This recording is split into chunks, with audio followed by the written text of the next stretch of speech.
Tapi ini bukan tanah loh mas, ini pasir ya mas ya. Dan tadi saya lihat juga nggak ada gulutan mas. Itu kira-kira apakah ada alasan gitu mas? Kenapa nggak diombak-ombak situ aja mas tanamnya? Kalau bukan milik sultan aja paling udah tanam di laut ya mas ya.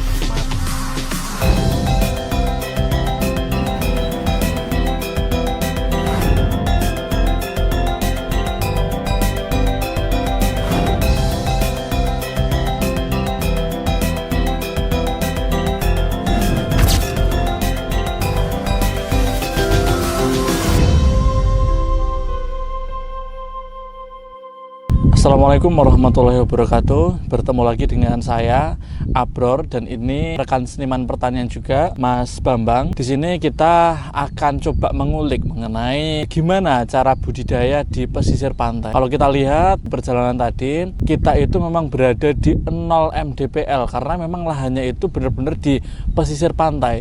Bahkan ini untuk debur ombaknya itu terdengar sangat jelas pemirsa. Dan di sini kita juga menghadirkan degan. Boleh kita seruput terlebih dahulu mas? Boleh, sebelum silakan. kita wawancara. Oke. Ya, ini khas Kulon Progo. Bismillahirrahmanirrahim. Oke, mungkin boleh perkenalan terlebih dahulu mas? Perkenalkan, nama saya Bambang Kiswantoro dari Karangbuni Wates, Kulon Progo. Dan udah bertani sejak kapan mas? Awal 2023 mas. Oh. Tapi pertama itu nanam CMK. Oh, enggak. Berarti memang Mas Bambang ini sebelumnya bertanam CMK teman-teman. Dan sekarang tanam Cabai rawit. Saya tadi juga sebelum ke lahan Mas Bambang, saya juga lumayan heran karena saya kira itu untuk lahannya itu berada sekitar 5 atau 4 km dari pantai gitu. Tapi ternyata setelah kita lihat Sherlocknya, itu lahannya benar-benar di bibir pantai teman-teman. Nah, saya itu juga kaget tadi itu kok ternyata juga banyak petani cabai, hortikultura dan semangka yang ada di bibir pantai. Nah, itu gimana mas? Kok bisa banyak? Itu apa emang tanahnya subur gitu? Memang tanahnya subur mas. Daripada persawahan memang subur. Kalau dari segi layu fusarium itu banyak nggak mas itu? Kendalanya apa saja kalau misal di pesisir gitu? Kalau layu fusarium itu hampir nggak ada mas. Hampir nggak ada Hampir ya? nggak ada. Cuman kendalanya itu di percak daun sama patek. Biasanya di buah kedua. Oke. Nah itu berarti untuk pemberian pupuk dasarnya gimana mas? Itu kan ini benar-benar pasir pantai mas ini untuk media tanamnya. Itu pupuk dasarnya apa aja dulu waktu masuk? Pupuk dasar itu kemarin cuman pakai pupuk subsidi mas, Ponska sama Agrofalkan. Ponska sama Agrofalkan aja. Iya. Kalau dolomitnya gimana mas? Dolomit belum pakai saya. Belum pakai. Padahal untuk lahan di pesisir pantai itu kan biasanya untuk kandungan asamnya lumayan. Betul nggak mas? Betul nggih. Oke, mungkin di tanam berikutnya itu boleh ditambahkan dolomit mungkin ya mas untuk memaksimalkan pertumbuhan. Akan tetapi teman-teman, saya tadi juga sempat cek tanamannya, itu ternyata untuk tanamannya itu pertumbuhannya bagus. Kalau semisal pH-nya drop, tapi sayang kita tadi belum cek pH tanah ya mas ya. Iya belum. Kalau untuk kira-kira pH-nya berapa mas di sini? Normal sih mas. Kayaknya normal. Iya. Oh, enggak. Tapi ini bukan tanah loh mas, ini pasir ya mas ya? Iya pasir, full pasir. Dan tadi saya lihat juga nggak ada gulutan mas, itu kira-kira apakah ada alasan gitu mas? Kenapa tidak digulut gitu? Sebenarnya mudah mas, cuman mempercepat persiapan tanam aja. Soalnya gitu. sini kan ngejar target waktu. Tuh. Kalau Kemudian, soal gulutan tinggi itu sebenarnya bagus, cuman kalau di sini dibuat gulutan itu seminggu udah rata proses penyiraman. Gitu, karena memang benar-benar pasir ya mas ya. Jadi kayak nggak bisa bentuk gulutan gitu ya mas ya. Oke, kemudian apakah ada pertimbangan lain mas? Kenapa kok nggak pakai gulutan? Bahkan beberapa ada yang nggak pakai mulsa juga kan saya lihat. Pertimbangan nggak pakai gulutan itu cuman di itu aja sih mas. Apa? Percepatan proses penanaman aja itu. Oh, lebih ke gitu ya mas ya. Kalau nggak soal mulsa itu lebih enak sebenarnya nggak pakai mulsa, soalnya tanahnya itu awet basah. Oh, awet basah. Iya. Kalau pakai mulsa itu apa? Tanahnya agak kurang basah. Yang dalam itu kurang apa? Uapnya itu sangat panas jadi nggak bisa tembus. Oh, berarti memang kalau di sini lebih efektif nggak pakai mulsa ya mas ya? Ya. Tapi lebih bagus juga pakai mulsa soalnya gitu, kan rumputnya itu cepat. cepat. Ya, tapi saya lihat di sini juga rumputnya nggak seperti rumput-rumput yang ada di persawahan ya Mas ya. Kalau di persawahan kan itu benar-benar rimbun banget sehingga memang menjadi sarang bagi jamur seperti itu ya Mas ya. Oke. Kemudian dari segi hama gimana Mas? Kalau di pesisir kan mungkin saya baru pertama kali ini lihat ada tanaman horti di pesisir. Nah mungkin untuk hama itu gimana Mas? Hama itu yang di sini banyak cuman ulat bor Mas, sama kutu kebul. Trip juga ada. Trip juga ada. Trip juga ada. Oke, kalau sesuai SOP kan itu mungkin kita dalam sepekan itu melakukan penyepraian insektisida itu 2 kali Mas. Iya, 2 kali. Kalau Mas Bambang gimana Mas? Sama Mas, saya 2 kali. Oke, sama nggak Mas? Sama. Kalau di sini apakah ada yang spraynya cuma seminggu sekali gitu Mas? Ada Mas. Ada ya? Seminggu sekali. Malah ada juga yang nggak nyepray juga ada. Tapi perbedaannya jelas ya Mas antara yang nyepray 2 kali sama sekali atau bahkan tidak gitu? Jauh Mas. Jauh ya? Jauh, perbedaan jauh. Kalau kondisi hamanya gimana Mas di sini? Apakah sudah resisten gitu? Kalau untuk trip sama kutu kebul masih enak. Cuman kalau ulat bor itu yang sangat meresahkan itu. Ada beberapa setahun yang lalu bulan Maret itu gagal panen semua Mas. Semuanya Mas? Semua gagal panen. Itu faktornya ular bor. Ulat bor. Ulat bor. Itu insektisida yang masuk ke situ apa Mas kira-kira yang efektif menurut Mas Bambang? Pakai yang sistemik sih Mas. Sistemik. Kalau yang kontak sistemik. gitu? Yang kontak kalau di tanaman lain seperti sayuran, semangka itu bisa. Cuman kalau untuk cabai kan ulatnya itu sembunyi di dalam cabai itu Mas. Jadi nggak gitu. kena. Oh iya, berarti memang untuk insektisida yang memang sangat efektif di sini itu menggunakan yang sistemik teman-teman. Seperti itu. Apakah ada lalat buah juga Mas di sini? Lalat buah juga ada. Oh ada juga. Tapi nggak seberapa Mas. Oke. Kalau dibandingkan lahan persawahan Mas atau mungkin katakanlah dataran tinggi, kira-kira di pesisir ini untuk kendalanya itu lebih ringan atau lebih berat Mas menurut jenengan? Tergantung Mas. Kalau segi hama itu emang di sini lumayan bandel. Oh lumayan bandel. Tapi kalau jamur-jamuran itu emang sepertinya nggak ada. Karena juga mungkin terbantu karena angin yang kencang berada di pesisir pantai sehingga untuk kelembapan itu mungkin sedikit berkurang ya teman-teman. Dan untuk perkembangan jamur itu mungkin lumayan nggak suka juga di lahan-lahan yang airnya asin mungkin ya Mas ya. Oke, berarti untuk penggunaan fungisida ternyata untuk di daerah pesisir ini juga lumayan ngirit teman-teman. Tapi untuk insektisidanya itu lumayan banyak juga ya Mas ya. Karena kita tahu juga di daerah Kulon Progo merupakan sentra hortikultura juga, terutama di bawang merah.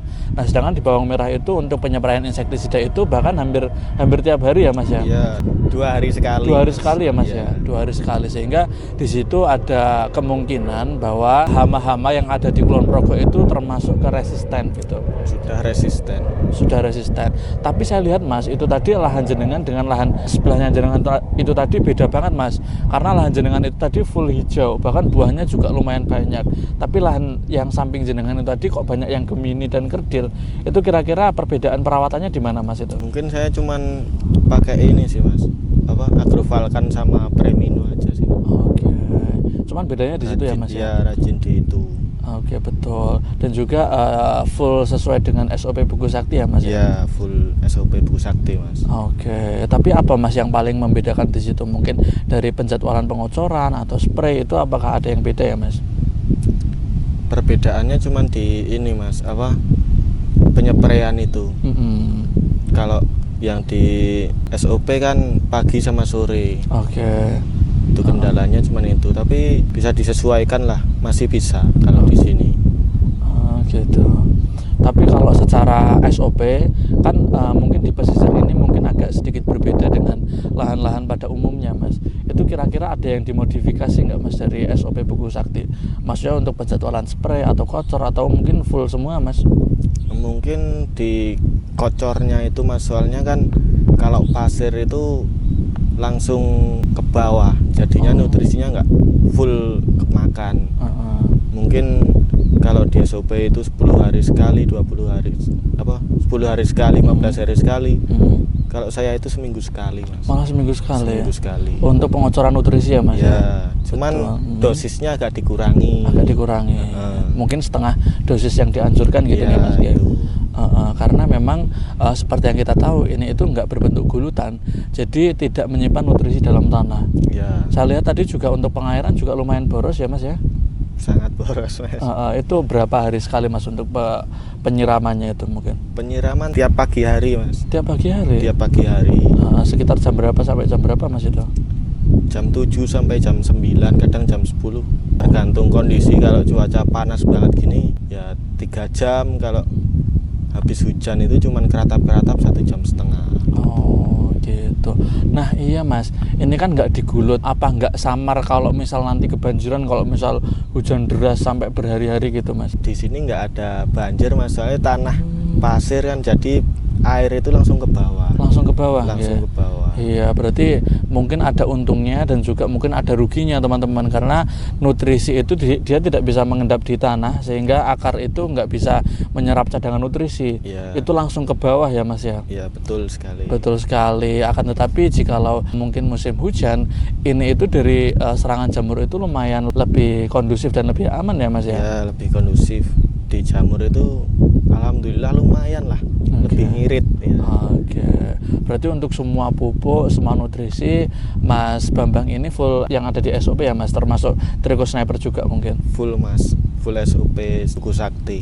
Oke. Kalau untuk dosisnya Mas, mungkin kan nutrisi tadi katanya Mas Bambang itu lumayan ngirit gitu ya. Iya. Kira-kira untuk di spray 16 liter itu dosisnya pakai berapa Mas untuk fungisida dan insektisida mungkin?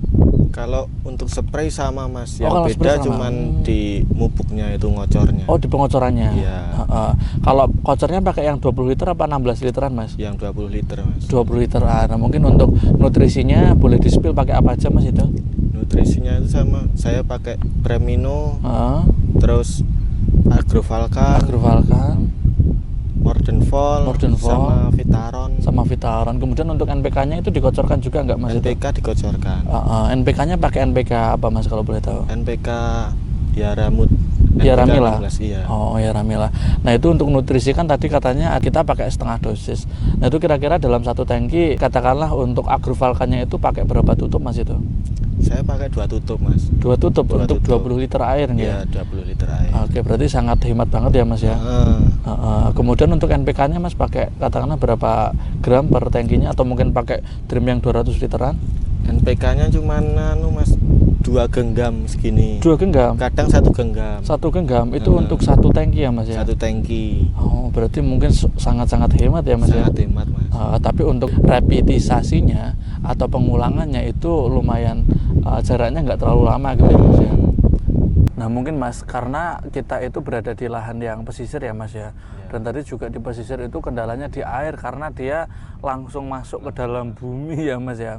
Nah itu berarti memang untuk cost-nya sebetulnya lebih mahal ya Mas daripada di dataran rendah yang umumnya untuk yang airnya ini. Tapi untuk dari segi nutrisi, kemudian dari fungisida itu lebih hemat gitu ya Mas ya. Lebih hemat. Bahkan HPP-nya pun kalau di pesisir itu lebih murah gitu ya Mas ya. Murah. Oke, baik teman-teman, kita mendengarkan langsung dari petani yang tanam di bibir pantai. Kenapa nggak di ombak-ombak situ aja Mas tanamnya?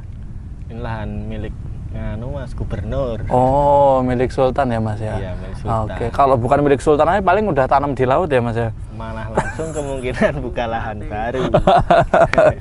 Nah itu, ya memang saya benar-benar kaget teman-teman, karena untuk tanamnya itu benar-benar di bibir pantai. Nah itu bahkan ombaknya itu sampai kelihatan, lautnya itu kelihatan teman-teman. Itu. Oh iya Mas, untuk terkait pengolahan lahan itu boleh dijelaskan detailnya Mas? Kalau pengolahan saya pakai full SOP Buku Sakti Mas. Oke. Dari awal itu penyemberian H2O2, terus selang berapa hari langsung masuk Agrovalkan. Terus pupuk dasar. Oke. Baru penutupan mulsa. Nah untuk Agrovalkan itu untuk di pengolahan lahan pakainya berapa mili Mas dosisnya? Kalau pengolahan lahan itu 5 tutup Mas, sekitar 50-an mili lah. 50-an mili ya mungkin 5 tutup. Ya. Itu ada dampaknya yang signifikan nggak ya Mas? Maksudnya kan kita kalau di sini kan untuk penyerapan nutrisi kan sangat ekstra Mas tanah ini. Itu kira-kira ada efeknya nggak Mas pemberian pupuk organik seperti Agrovalkan itu di tanaman? Sejauh ini lumayan bagus sih Mas. Banyak perbedaannya banyak. Saya uji coba juga di semangka juga bagus hasilnya. Oh, di semangka? Iya. Oke. Itu bagusnya gimana Mas itu kira-kira? Dari pertumbuhan juga cepat, terus pupusnya itu juga bagus, lebih bening juga. Oh, kalau di tonasenya Mas itu gimana? Kalau di tonase juga menang Mas. Juga menang juga? Ya. Oke. Hasilnya alhamdulillah memuaskan. Oke, karena kita tahu teman-teman mungkin kalau kita menjumpai petani-petani yang kolonial, dalam artian petani yang sudah berusia gitu ya, itu cenderung tidak percaya dengan pupuk organik. Padahal pupuk organik itu sebetulnya untuk kandungannya itu sangat bisa terserap langsung ke tanaman gitu ya Mas ya. Mikro, bahkan dia bisa masuk lewat kambium juga kan gitu ya Mas ya. Itu sehingga penggunaan agrovalkan atau pupuk organik cair di lahan seperti pesisir ini benar-benar sangat efektif gitu ya Mas ya. Nah ini Mas, ini kan sekarang kita juga mengalami musim kemarau. Terakhir hujan itu kapan Mas kalau sini? Terakhir hujan 3 minggu yang lalu Mas. 3 minggu yang lalu, dan ini lahannya benar-benar kering ya Mas ya. Itu juga cuman 1 jaman Mas. 1 jam? Iya. Oh, berarti nggak terlalu ngefek banget ya Mas ya sebetulnya. Dan kita lihat ini kan musim kemarau, kemudian persediaan air juga lumayan kurang ya Mas ya, di sini. Akan tetapi kok tanamannya itu benar-benar sangat bagus, hijau, minim gemini, bahkan pertumbuhan bunga dan buah itu juga lumayan lebat-lebat Mas. Itu boleh dijelaskan Mas? Mungkin juga itu efek dari itu tadi Mas, POC agrovalkan itu. Oke. Istilahnya itu nggak pakai apa-apa itu pertumbuhannya agak kurang juga. Terus gemininya juga pada datang. Oh, ada gemini juga Mas di sini? Banyak Mas. Oh iya. Kalau di CMK apalagi yang hibrida itu malah hampir full semuanya. Full gemini. Kalau CMK itu udah terserang gemini itu beda dengan rawit ya Mas ya. Mungkin pertumbuhannya benar-benar sangat terforsir ya Mas ya. Rawit juga lumayan banyak tapi masih mending lah Mas. Masih mending daripada CMK enggak? Iya. Oke. Untuk pengendalian gemini pakai apa Mas? Saya cuma pakai Premino Mas. Premino. Iya, itu tadi sama agrovalkan ya. Agrovalkan tadi. Oke. Kemudian untuk trichosnipernya? Trichosnipernya juga saya pakai tapi kocor. Oh, dikocor. Iya. Sebetulnya untuk trichosniper itu bisa juga Mas untuk dispray. Jadi kan karena mungkin datanya di sini itu untuk nutrisi di tanah itu dalam artian terlalu cepat terserap, itu nanti untuk penggunaan trichosniper itu bisa dicampur dengan agrovalkan, bahkan bisa dicampur dengan Premino. Karena kandungan trichosniper sendiri selain ada trichodermanya, itu kan juga untuk fungisida, untuk antraknosa juga ya Mas ya. Itu insya Allah bisa. Ya itu teman-teman, jadi memang membuka wawasan kita, membuka wawasan yang baru mengenai bertani atau berkebun atau bertanam di daerah pesisir pantai. Karena hal yang sangat tidak mungkin jikalau bertani di pesisir pantai menurut pandangan saya waktu itu. Karena saya lihatnya itu kalau di pesisir paling mentok itu juga buah-buahan. Selain buah-buahan mungkin yang paling besar potensinya itu ada di tambak udang ya Mas ya. Iya, tambak udang. Tambak udang itu sangat efektif kalau memang di pinggir pantai. Nah, tapi untuk bertanam hortikultura ini kan saya juga bingung kok bisa sebagus ini gitu di bibir pantai gitu. Jadi nanti teman-teman jangan ragu lagi bahwa bertani itu sebetulnya bisa dimanapun, asalkan menggunakan metode yang jelas dan gurunya itu jelas, ya kan Mas ya, di komunitas yang jelas, menggunakan metode penyepraian, metode pengocoran nutrisi, dan kemudian menggunakan nutrisi-nutrisi yang tepat. Saya kira bertani dimanapun, asalkan itu sesuai dengan kebutuhan tanaman, itu pasti akan efektif. Betul gitu ya Mas ya? Betul sekali. Oke, mungkin cukup sekian wawancara dari saya bersama Mas Bambang. Mungkin untuk part selanjutnya akan kita bahas ketika nanti sudah berusia ratusan hari mungkin ya Mas ya. Jadi kita juga lihat nanti pertumbuhannya apakah cuma di awal-awal aja bagusnya. Nah nanti untuk membuktikan bahwa petikan puluhan itu masih bagus, nanti kita akan berkunjung ke sini lagi. Baik, Mas. Gitu ya Mas ya. Kita tutup dengan yel-yel kita. Gitu ya teman-teman. Seniman pertanian, Jos. Assalamualaikum warahmatullahi wabarakatuh.